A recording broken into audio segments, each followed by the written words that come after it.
Compound inequalities are when you have two or more inequalities, and we'll take a quick look at the first type of compound inequality, which we call an OR compound inequality, and you'll see why in a second.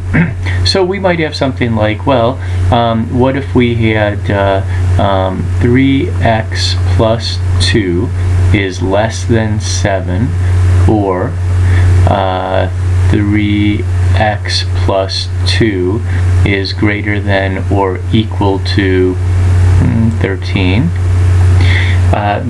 There's two inequalities here. We've got one, 3x plus 2 is greater than 7. The other one is 3x plus 2 is greater than or equal to 13. So we'll call this a compound inequality. And since we can find solutions for x where 3x plus 2 is less than 7, or we can find solutions for x where 3x plus 2 is greater than or equal to 13, that's why we call this an OR compound inequality. Now, what you'll notice here is I cannot find a value of x that makes both these statements true. I don't need to. All I have to do is find a value of x that makes either of these statements true, and then it will be considered a solution to the compound inequalities. So let's take a look, and let's go ahead and see what we got to do in order to save this. Let's see what we need to do in order to solve this compound inequality. We'll solve it and then we'll graph it. So just like we would do with any other equations, we might try to get x by itself, isolate the variable, of course. Let's take a look. There we go. And so we get 3x is less than 7, or same over here. So just subtract 2 from both sides, we get 3x is greater than or equal to 13. We're going to end up with some fractions, but that's okay. We like fractions. Fractions are fun. And over here we get x is greater than or equal to 13/3. So now a little trickiness because of the fractions. We're going to actually have to figure out where do these guys go on the number line, because we got to graph this. So let's take a quick look.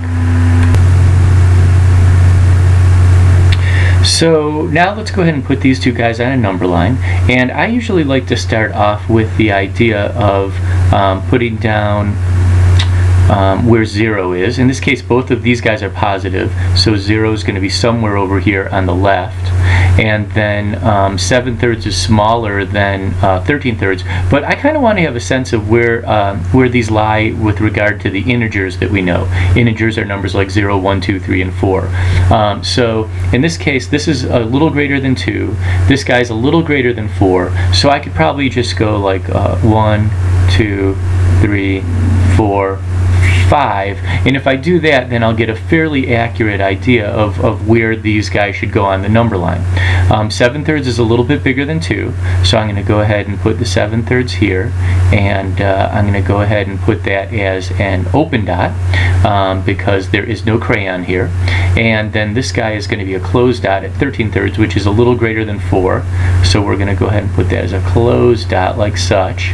And then just to indicate that the values of x that are solutions to this compound inequality are going to be less than 7/3, I draw an arrow that in the direction of where the x values are less than 7/3. So this guy right here is 7/3. There are no solutions to this inequality exactly at 7/3. That's why I have an open dot. But there are plenty of solutions right here, in fact, all the way to the left following this arrow. On the right, we'll go like such.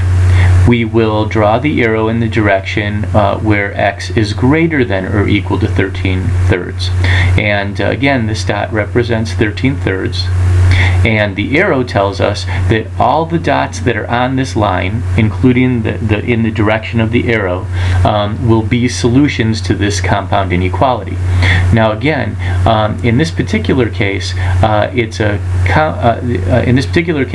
the solutions can be to either this part of the compound inequality, the 3x plus 2 is greater than or equal to 13, or this part of the compound inequality. So the next thing I'd like to talk about is, and so this is it. Here is the, oh, and by the way, if we wanted to kind of box what we have as our solution as far as the simplest form of our inequality, this is what we would box. And then if we were told to graph the compound inequality, then this graph here would be this graph would be what we would draw. Okay, the next thing we'll look at is how to do an AND compound inequality.